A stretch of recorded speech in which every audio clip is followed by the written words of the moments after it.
In this lecture, we discuss network models. Now, what is a network model? We have already seen the transportation problem and the assignment problem.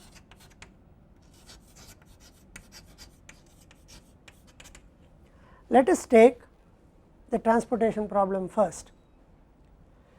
A simple transportation problem would mean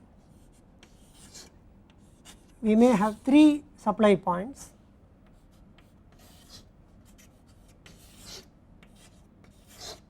four demand points or destination points, and in a transportation problem we say that the availabilities are A1, A2, A3 in these 3 supply points, and B1, B2, B3, B4 in these 4 demand points.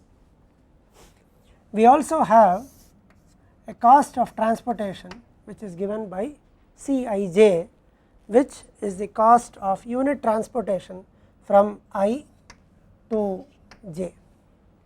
Now, the problem is, given the A1, A2 and A3 which are the supplies which have to be transported to B1, B2, B3 and B4, how much do we send from I to j, which is Xij, such that the total cost of transportation, which is sigma Cij Xij summed over I and summed over j, is minimized.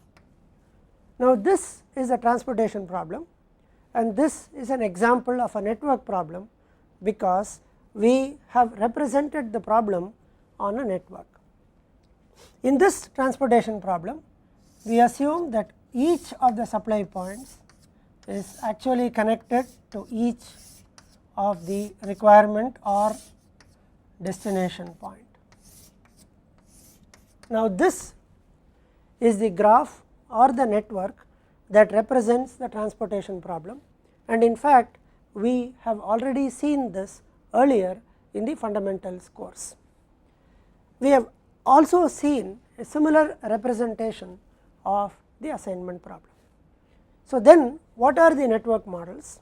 Are there network problems other than the transportation and assignment problems, and what are the problems we are going to see in this second course in the advanced operations research course? Since we have already seen the transportation and assignment problems, we will not go deeper into them. We will look at some more network problems. One is the minimum spanning tree problem.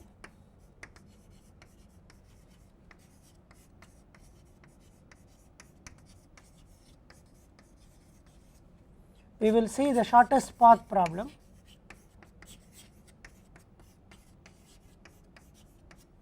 We will see the maximum flow problem.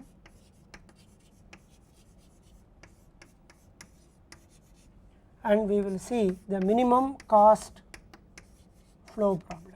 We will look at all these 4 new problems under the network models, and we will see more than one algorithm or more than one way of solving each of these problems. Before we begin the minimum spanning tree, which is the first one that we will consider, we also understand that for every network problem there is an underlying graph or a network. Now, a graph from basic definitions is a collection of nodes and arcs. Now, each of these vertices is called a node. So, node is also called a vertex or vertices, and arcs are the connectivities between the nodes, and these are also called edges. Now, this graph or a network is also characterized by 2 things. One is the direction, that there is an arc from I to j. Specific to the transportation problem, we do not have arcs from j to I, but there could be other network problems where we could have an arc from I to j and another arc from j to I. Another thing that characterizes this network is this weight, which in the context of the transportation problem represents the unit cost of transportation from I to j, where there is an arc from I to j. This weight can be a cost, it can be time, it can be distance, or it can be any other number that kind of represents some form of relationship among these nodes and are represented as weights of the arcs. So, the network problems that we will be looking at, they will be based on graphs which have nodes and arcs. Most of the network problems will be directed network problems. Only one of them that we will see, which is the minimum spanning tree, is not directed, and there is a weight associated with every arc in the network. There are also some connectivity issues. For example, in the transportation problem, you can always separate the transportation problem into two sets, set of supplies, set of destinations, and there are arcs only from a supply node to a destination node. You do not find an arc from a destination node to a supply node. You will not find arcs that connect the supply nodes, you will not find arcs that connect the destination nodes, and so on. So, this is a special type of a graph which is called a bipartite graph, and so on. But the network problems that we are going to look at, in addition to transportation and assignment, which we have already seen, all these four of them will have networks which is comprised of nodes and arcs. They will have weights, and but for the minimum spanning tree, the rest of them will have directed arcs. So, the first network problem that we will look at is called the minimum spanning tree, and we will look at the minimum spanning tree using a particular example, and I will also try and describe what a minimum spanning tree is.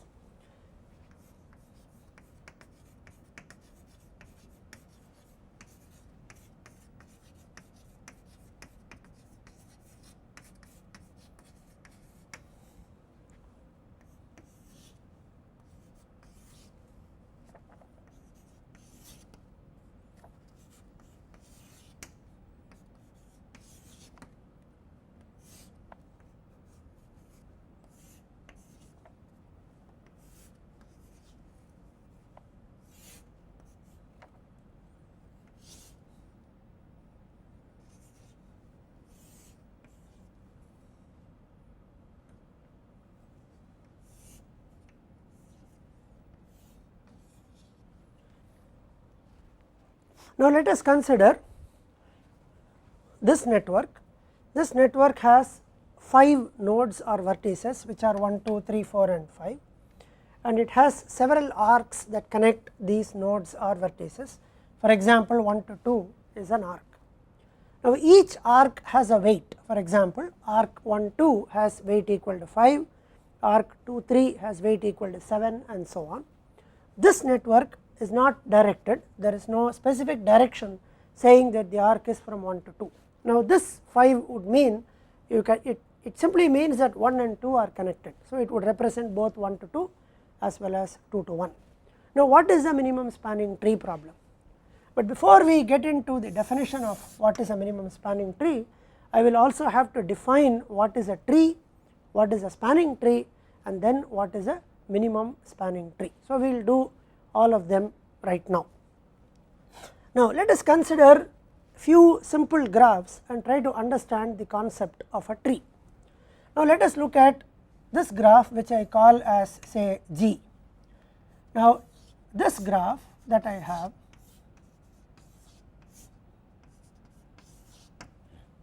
now this graph has 4 vertices, 3 arcs, and it is connected. Now, I have to define what connected graph is. Now, if I take any ij, say 1 to 2 or 1 3 or 2 4 or 3 4, there is a path I can go from I to j. For example, if I look at 1 4, then there is a path 1 to 2, 2 to 3, 3 to 4. So, for every ij, there is a path, such a graph is called a connected graph. So, this graph is connected, this has 4 vertices, 3 arcs or edges and is connected. Now, for example, if I consider another graph like this, which I may call as G dash. Now, there are 3 vertices 1, 2 and 3, there is only one edge which connects 1 and 2. So, this is not connected because there is no path between 1 and 3. So, this is not connected.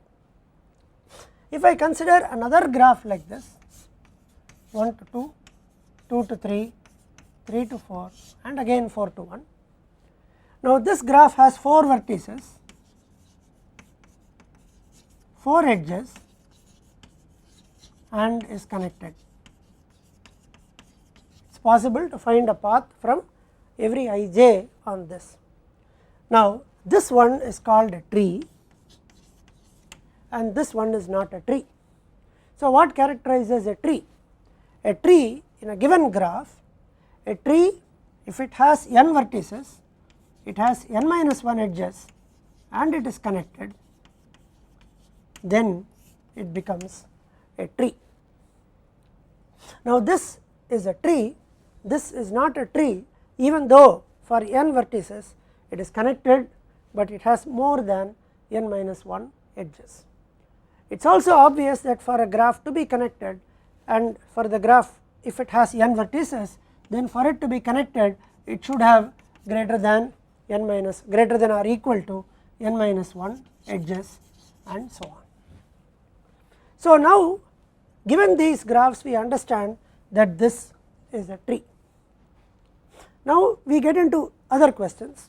Now, can the graph itself be a tree, or can I get a subset from a graph which is actually a tree? Now, if we go back to this particular graph, now the earlier one that we showed here, this is a graph G and this itself is a tree.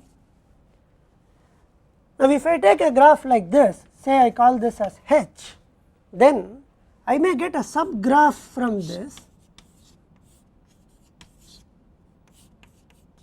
Now, this is a tree. So, from a given graph I may get a subgraph which is a tree. Now, from the same graph I may get a subgraph. Now, this is also a tree. The difference is this subgraph is a tree, it has 4 vertices, it has 3 edges and it is connected. Now, this is also a tree, this has 3 vertices, 2 edges and it is connected. Now, both these graphs are subgraphs out of these. Now, this is an example where the given graph itself is a tree. So, we can generalize this by saying that if the given graph is a tree, then there is only one tree, whereas if the given graph is connected and it is not a tree, then it is possible to get subgraphs from the given graphs which are trees. Now, from this there are 4 vertices, this is a tree with 4 vertices, this is a tree with 3 vertices. For example,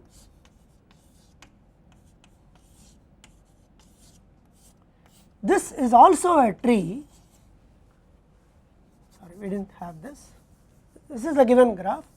So, this is also a tree with 4 vertices and 3 edges, which is different from this tree. So, when the given graph is connected and it is not a tree, then it is possible to get trees more than one which have exactly the same number of vertices as the original graph. It is also possible to get trees more than one where the set of nodes or vertices is a subset of this. This is an example where this is a tree, but it does not contain all the vertices of the original graph. This is an example where it is a tree, it contains all the vertices of the original graph. Now, those trees which are taken from a given graph which contain all the vertices are called spanning trees. They are called spanning trees. So, if we take this graph H, this is a spanning tree, this is a spanning tree, this is not a spanning tree, though it is a tree which is pulled out from this graph H. So, a given graph H, if it is connected, may have more than one spanning tree. This is one spanning tree, this is one spanning tree. Now, this is not a spanning tree, so we are not interested in looking at this, because the emphasis is to find out a spanning tree and then describe what a minimum spanning tree is. So, given a graph like this, we are right now interested in spanning trees, either this or this. We are not interested in this tree because this tree is not a spanning tree. Now, we can have more than one spanning tree from a given graph. Now, let us try and add some weights into this graph. Suppose I say the weight here is 8, the weight here is 10, the weight here is 6 and the weight here is 4. Now, if I look at this spanning tree and simply put the weights associated with this, now this spanning tree has total weight equal to 10 plus 8, 18 plus 4, 22. If I look at this spanning tree, I get 8, 10 and 6. So, W is equal to 24, 10 plus 8, 18 plus 6, 24. So, if the graph is weighted and has weights, then every spanning tree that you can pull out, remember that we can pull out more than one spanning tree. So, every spanning tree that we can pull out now has an associated weight. Now, this spanning tree has weight equal to 22, this has weight equal to 24. Now, between these two spanning trees, this has minimum weight. So, the minimum spanning tree problem is, now what is the spanning tree that I can pull out of this that has minimum total weight?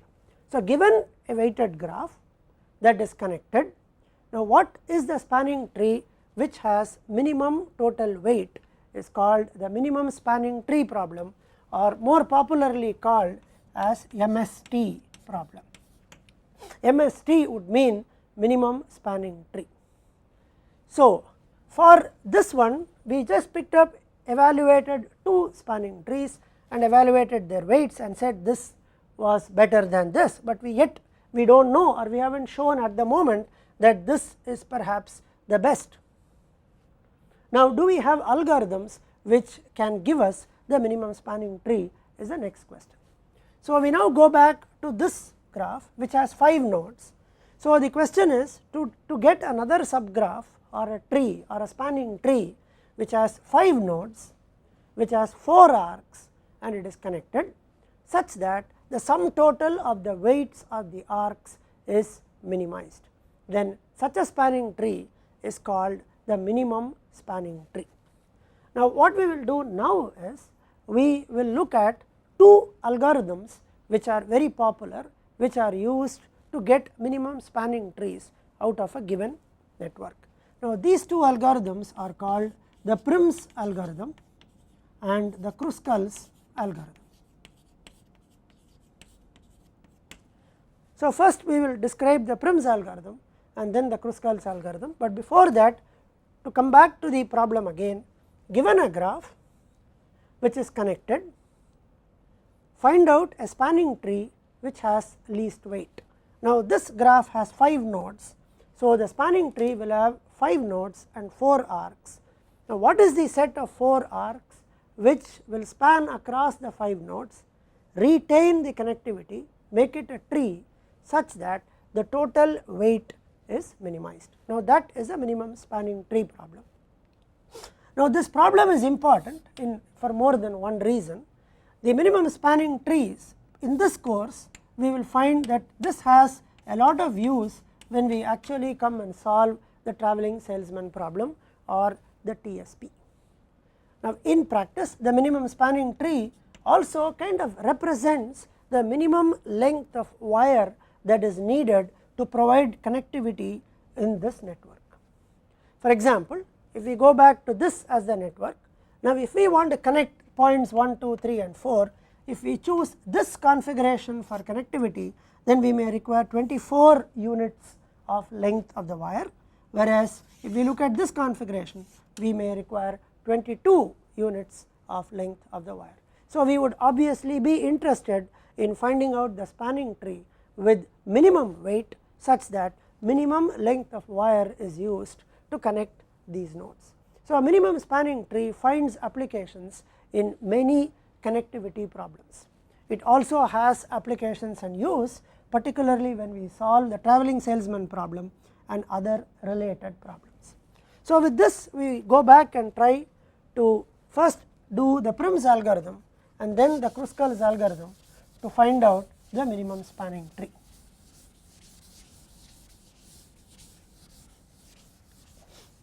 So, now let us explain the PRMS algorithm.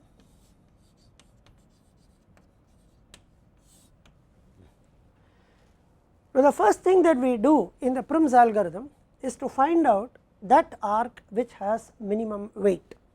Now, arc 1 2 has minimum weight. So, put 1 2 into the spanning tree with weight equal to 5.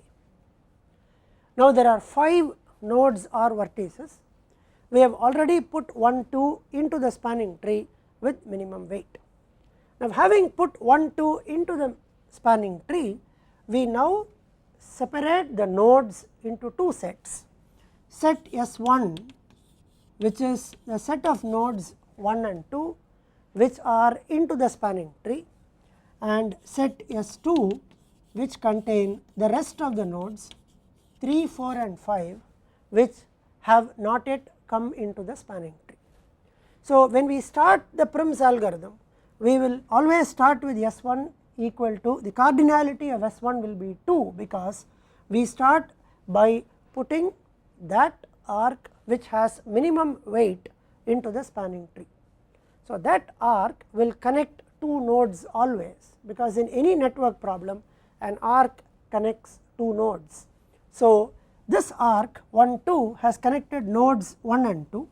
So, the set S1 will have 1 and 2 and the set S2 will have 3, 4 and 5. Now, go back to the graph or go back to the data and try and find out the connectivity between this set and this set. Now, if we look at 1, then we have to look at 1 to 3, 1 to 4, 1 to 5. Now, 1 to 3 exists with weight equal to 6, 1 to 4 does not exist, 1 to 5 does not exist. So, the minimum from 1 is 6.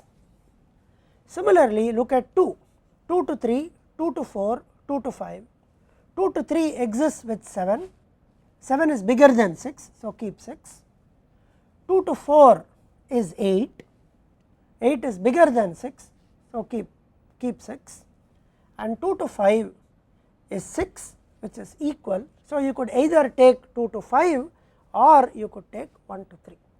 Both 1 to 3 and 2 to 5 have weight equal to 6. So, choose that which has minimum weight. There is a tie between 1 to 3 and between 2 to 6. We could take either of them. So, let us take 1 to 3. So, add 1 3 into the with value 6. So, the moment you add 3 into the spanning tree, now S1 gets updated to 1 2 3 and S2 is 4 and 5. Now, vertices 1, 2 and 3 are into the spanning tree and vertices 4 and 5 right now are outside the spanning tree. Now, again repeat the algorithm. Now, look at 1 and find out the connectivity between 4 and 5. 1 to 4 there is no connectivity, 1 to 5 there is no direct connectivity, so leave it. Now, look at 2, 2 to 4 is 8, which is the minimum, 2 to 5 is 6, so 8 gets updated to 6, 3 to 4 is again 8, 3 to 5 is 6. So, we could either pick 2 to 5 which is 6 or pick 3 to 5 which is 6. So, let us pick 2 to 5 which is 6, break the tie arbitrarily. So, 2 to 5 is chosen. So, 5 goes into the network with 6, which means that 5 gets added here. So, you have 4 which is left out, 4 has to come into the network. Now, again repeat the algorithm 1 to 4, 2 to 4, 3 to 4 and 5 to 4. 1 to 4 does not exist, 2 to 4 the minimum is 8, 3 to 4 is also 8, 5 to 4 is also 8. So, we could either choose 3 to 4 which is 8, 2 to 4 which is 8 or 5 to 4 which is 8. So, let us say we choose 2 to 4 which is 8. So, we will do 2 to 4 which is 8. Now, this means this set becomes a null set and 4 comes in. Now, all the nodes are in the spanning tree, which is indicated by this, which is also indicated by the fact that this has become a null set, which means all the nodes have come into the spanning tree. So, the algorithm stops when all the nodes are into the spanning tree. So, we have got a spanning tree with weight W equal to 6 plus 5 11 plus 6 17 plus 8 25. Now, this spanning tree is the minimum spanning tree.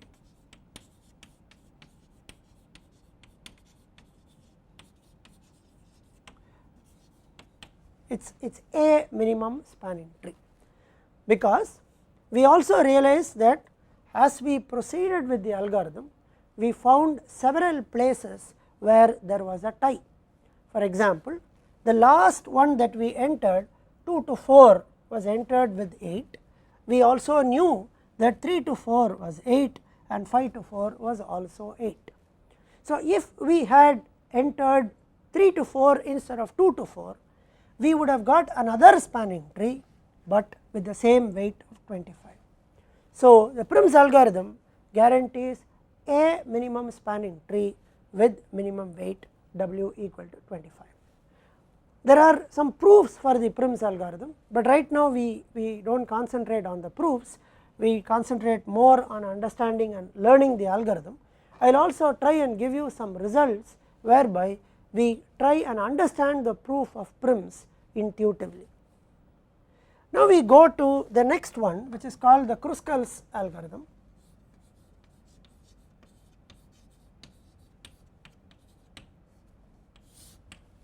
Now, to do the Kruskals algorithm, the first thing we need to do is to arrange these weights in decreasing order.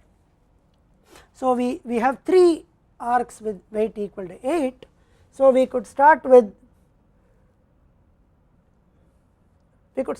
any of them. So, let us say we start with 4 to 5 which is 8, 2 to 4 which is 8, 3 to 4 which is 8. Then we do 2 to 3 which is 7,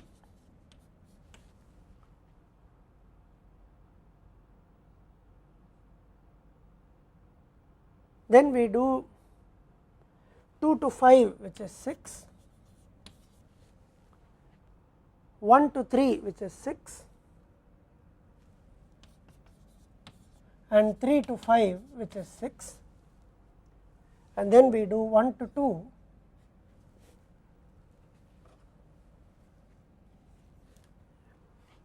which is 5.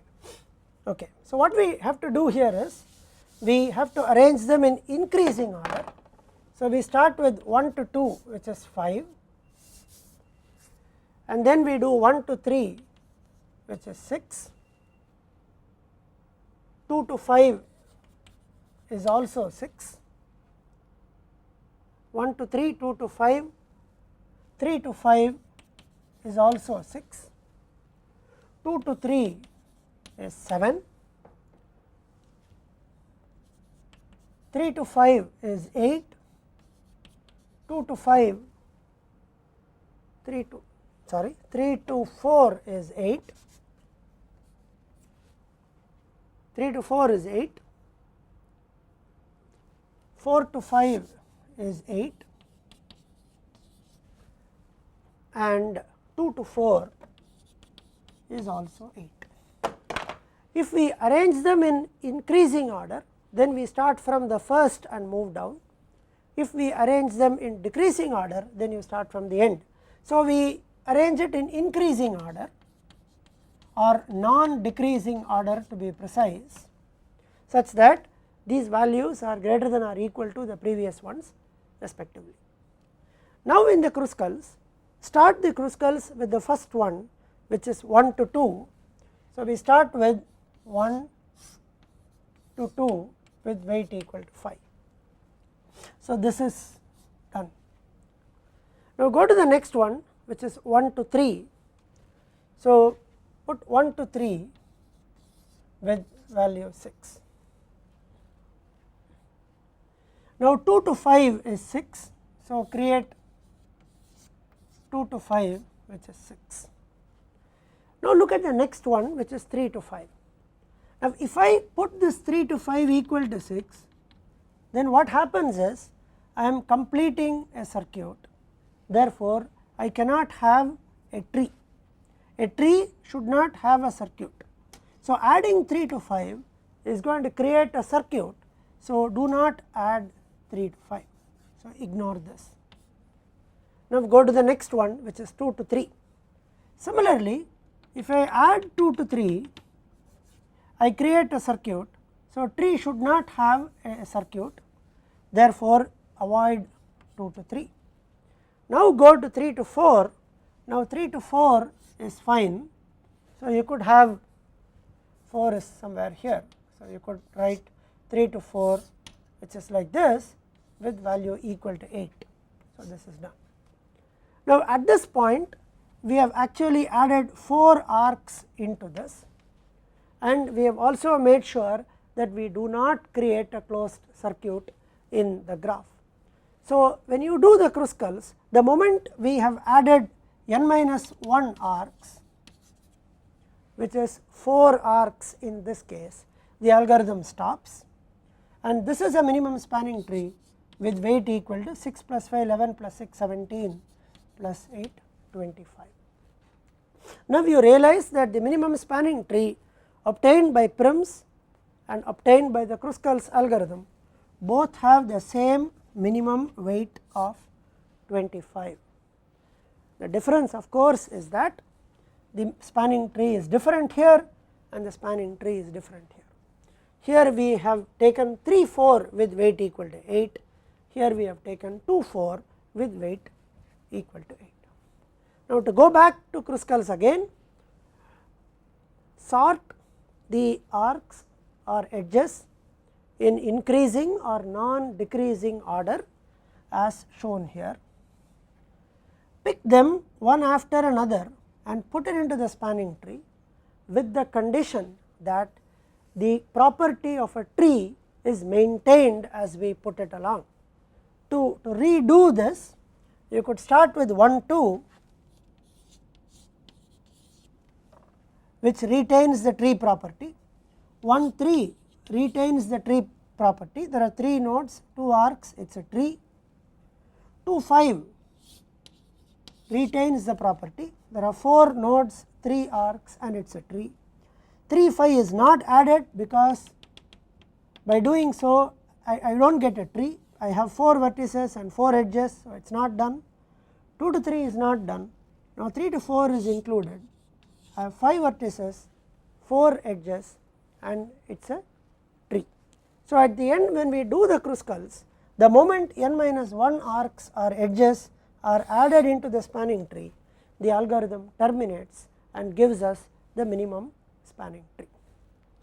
Now, both these methods are very useful, both these methods are very important and used extensively in computation of the minimum spanning tree. Now, both of them are optimal, but how do both of them work? Are there some underlying principles with which we can show that the PRMS algorithm and the Kruskals algorithm are optimal? Now, we will do that here. We also try and explain 2 important results. One is called the cut optimality theorem,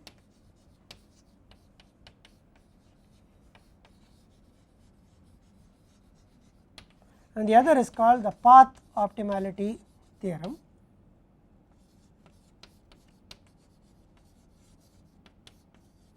Or condition.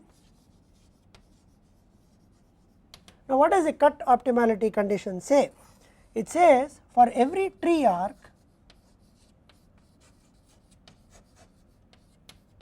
ij belongs to T star, which is this, Cij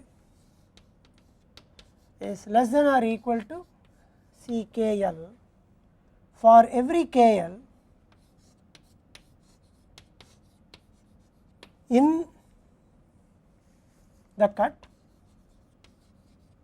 obtained by deleting Ij from the tree.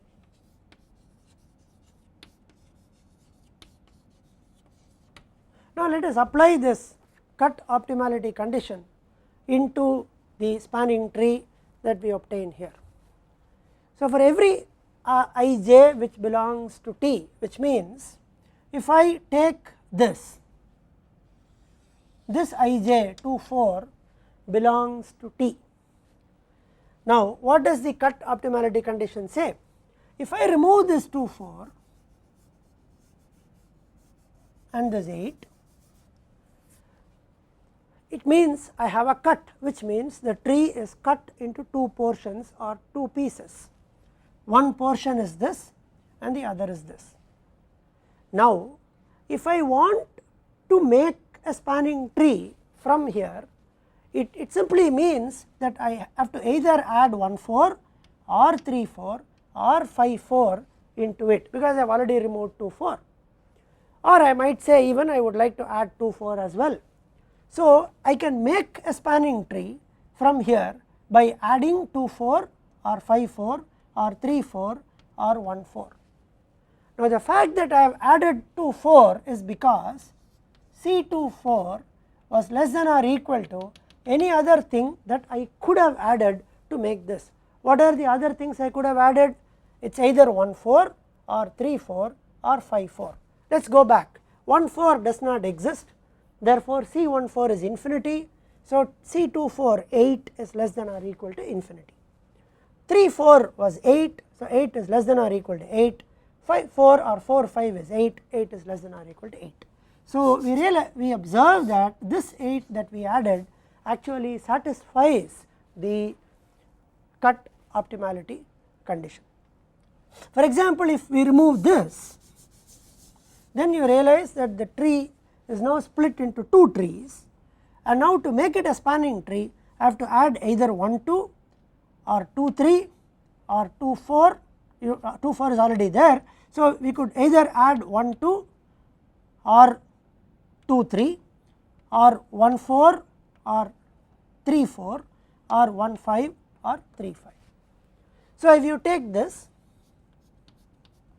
so 1 2 is 5, 3 2 is 7, which is more than 5, 1 4 does not exist, 1 5 does not exist, 3 4 is 8, 3 5 is 6, all of them are more than this 5, or this 5 is less than or equal to all of them. So, we realize that the optimal or a minimum spanning tree would satisfy the cut optimality condition. For example, if we had taken a spanning tree like this, if we had taken a spanning tree say 1 2 4 5 and 3, if we had taken a spanning tree like this with 5, with 8, with 8 and with 6, now we realize that if we do that, then if we remove this 8, if we remove this 8, it is possible to add 2 5, which is 6, which is less than 8. So, this spanning tree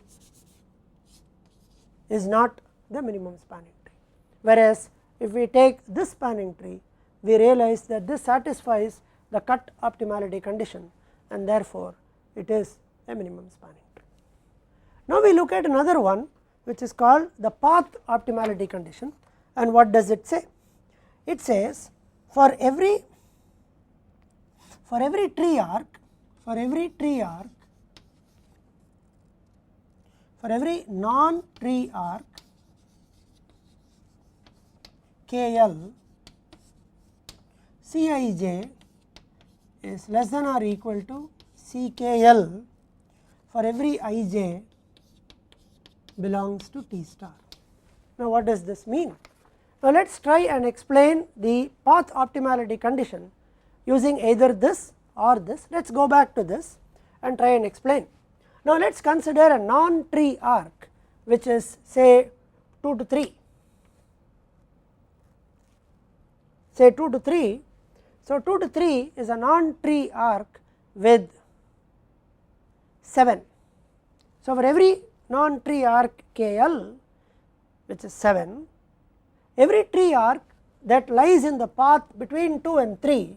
So for this non-tree arc which is 7, now there is a path between 2 and 3 on the spanning tree which has 5 and 6, both of them are less than or equal to 7. For every non-tree arc, if you take another non-tree arc 8 which is 3 and 5, there is 8, but you see the other path is 3 to 1, 1 to 2, 2 to 5, all of them are less than or equal to 8. The same thing can be shown with the Kruskals algorithm as well. On the other hand, if we do this, now there is a non-tree arc which is 7. Now there is a path from 2 to 3 which has 8, 8 and 6. So this 7 can replace one of these 8s. Therefore this does not satisfy the path optimality condition, therefore is not a minimum spanning tree. So we realize that both the PRMS and the Kruskals solutions satisfy the cut optimality conditions and the path optimality conditions, and therefore are optimal. With a little bit of careful observation, we may be able to show that the PRMS algorithm is actually a direct implementation of the cut optimality condition, and the Kruskals is a direct implementation of the path optimality condition. Because every time we added something, it is like the same example that we said, when we added this 2 and 4, we pulled it out. If we pull it out at some point, you realize that we could have put 2 4 or 1 4 or 3 4 or 5 4, which is what we did, and we actually took the minimum which is 2 4. Now this is a direct application of the cut optimality condition. Similarly, in the Kruskals, whenever we did that, we did not add this 7 here because we had already added 5 and 6, which are individually less than the 7. So the basic idea of sorting it in the increasing order and then applying the Kruskals algorithm is a direct application of the path optimality condition. So both these very familiar algorithms are actually direct applications of the cut optimality condition and path optimality condition respectively. There are still a couple of observations about the minimum spanning tree before we move to the next problem.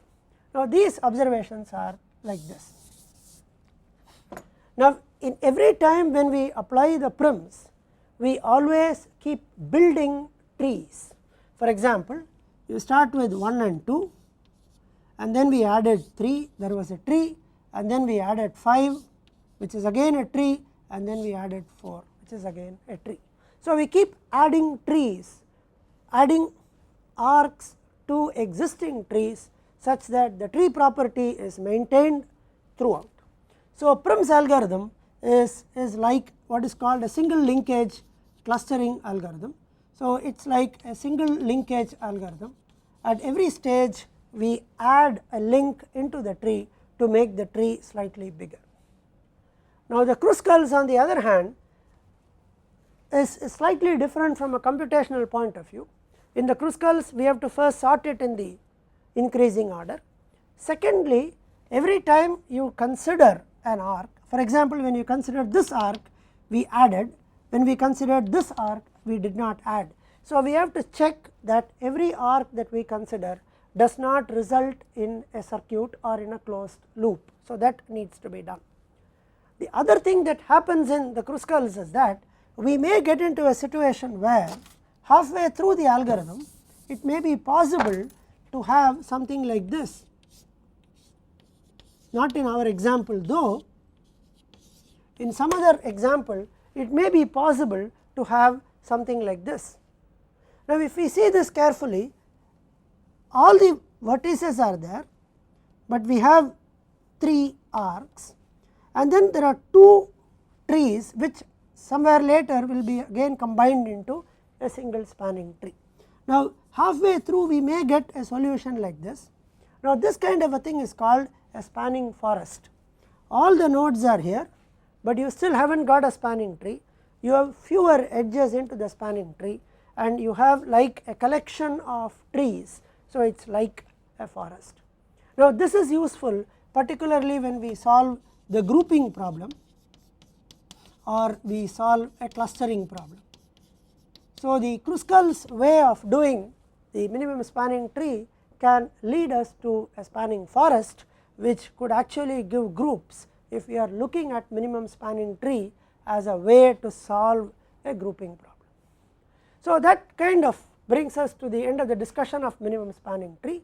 So we defined what a tree is, and then we defined what a spanning tree is, and then we started defining what the minimum spanning tree is. So minimum spanning tree is given a network to find out a spanning tree, which means another network which has the same number of vertices, but one less, n minus 1 edges, and is a tree and is connected, is called a spanning tree. And then to find out that spanning tree which has minimum total weight is called the minimum spanning tree. We also saw 2 methods, the PRMS algorithm and the Kruskals algorithm, both to get the minimum spanning tree. We also observed that for the same problem we could have 2 or 3 different minimum spanning trees, but all of them should have the same total weight, which was 25.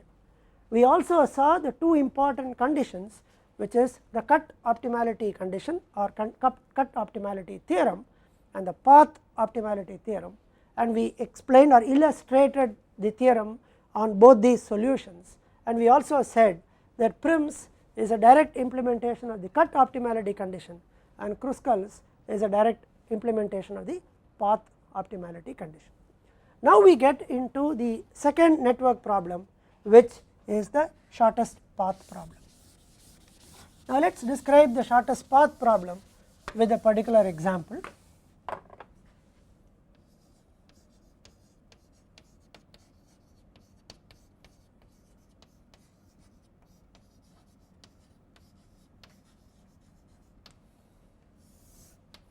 Now let us describe the shortest path problem with an example.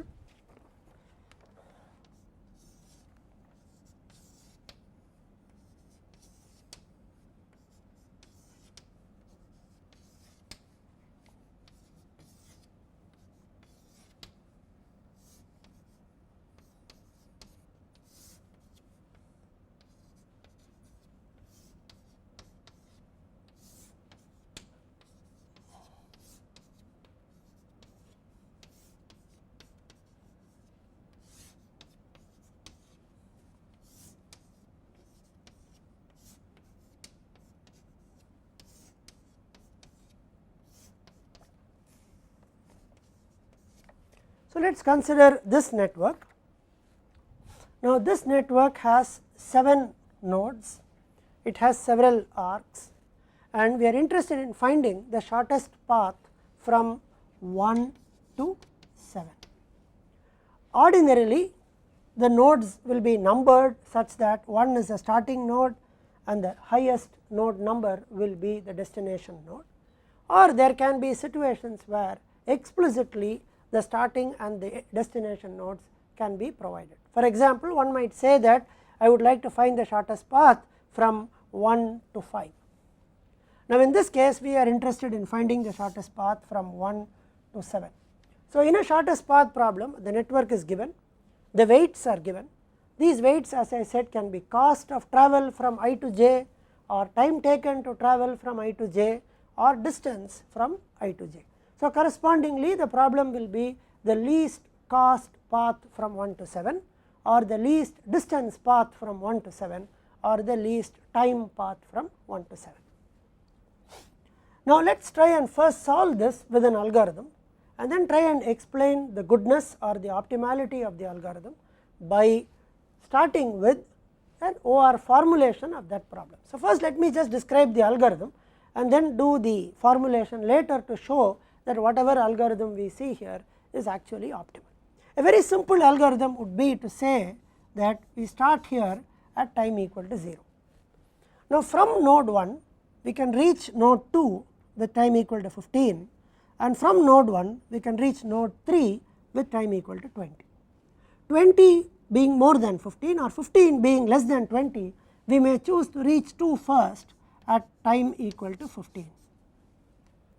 Now come back, from 1 I can reach 3 at 20, from 2 I can reach 4 at 15 plus 10, 25, or I can reach 5, 15 plus 25, 40. So from 1 it is 1 to 3 which is 20, from 2 to 4 is 25, and 2 to 5 is 40, 25 comes as 15 plus 10, 40 comes as 15 plus 25. So the smallest among these being 20, we say that we reach 3 at time equal to 20. Now go back and check. Now from 2 I can do 2 to 4 at 25, 2 to 5 at 40, and from 3 I can do 3 to 4 at 35, 3 to 6 at 40. Now 25 being the smallest, I decide at this point to come from 2 to 4 with reaching 4 at time equal to 25. Now again we can repeat this. Now we say that, now this is 15 plus 25 is 40, 25 plus 20 is 45, 20 plus 20 is 40, 25 plus 15 is 40. So 40 is the minimum number that we look at. So we could do 25 plus 15 40, or 20 plus 20 40, or 15 plus 25 40. So let us say we do this first to get 40 here. Now again we repeat. Now I can reach 6 as 20 plus 20 40, 25 plus 15 40. I can reach 7 40 plus 10 50, 25 plus 30 55. So minimum being 40, I do 25 plus 15 40, or 20 plus 20 40. Now I have to reach 7. So 40 plus 10 50, 25 plus 30 55, 40 plus 20 60. So minimum is 40 plus 10 50. So 50 is the shortest distance from 1 to 7. And we also observe that this 50 was reached by 1 to 2, 2 to 5, and 5 to 7. So shortest path is 1 to 2, 2 to 5, 5 to 7 with cost or distance equal to 50. Now this is a very rudimentary algorithm for the shortest path problem, where the underlying principle is you start at time equal to 0 and reach the next best destination in terms of minimum cost or minimum time. So that is what we did. We moved from 1 to 2 first, and then we said reach 3 from 1, and then we said reach 4 from 2, and then reach 5 from this, then reach 6, and then reach 7 with cost equal to 50. Now this rudimentary algorithm is a very famous algorithm. It is called the Dijkstra's algorithm, and it is very popular and commonly used algorithm to solve the shortest path problem. Now there is an important assumption in the Dijkstra's algorithm which is necessary. The important assumption there is that all these weights that we have, all theCij's are greater than or equal to 0. So when all theCij's are greater than or equal to 0, it is possible to use the Dijkstra's algorithm to get the solution to this problem. Let us also see how we implement the Dijkstra's algorithm in a tabular form rather than in the form that we have actually described. So let us do the Dijkstra's algorithm in the tabular form now. So we start with There are 7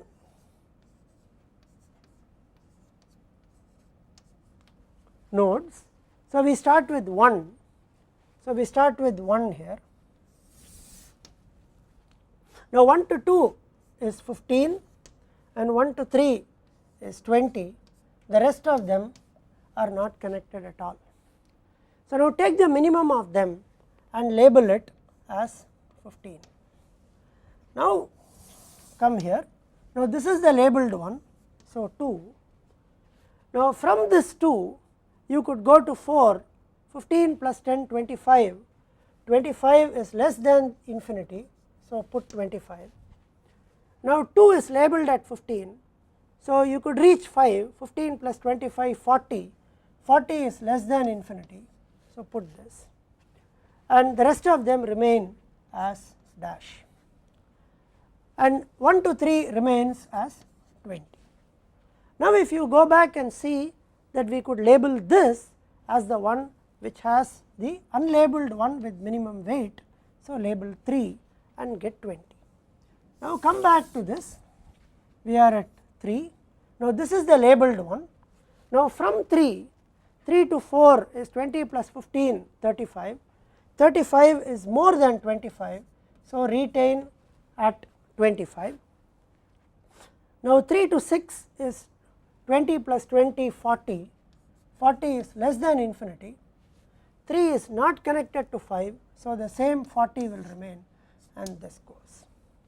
Now, we realize that out of these unlabeled values, the one with minimum is 4, which is 25. So, label 4 here. Now, having reached 4, you could do 4 to 5, 25 plus 20, 45. 45 is more than 40. So, keep it as 40.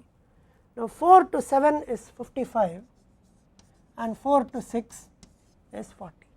So, you could label either 5, 6 or 7. Let us say we label 6 and then put 6 here. Now, from 6, 40 plus 20, 60 is more than 55. So, retain 55 and retain this 40, because 6 to 5 is not connected. So, again label this 40. So, now go back to 5, and 5 to 7 is 40 plus 10, 50, which is less than 55. So, update this and label 7. So, this terminates the tabular version of the Dijkstra's algorithm. We will see further in the next lecture.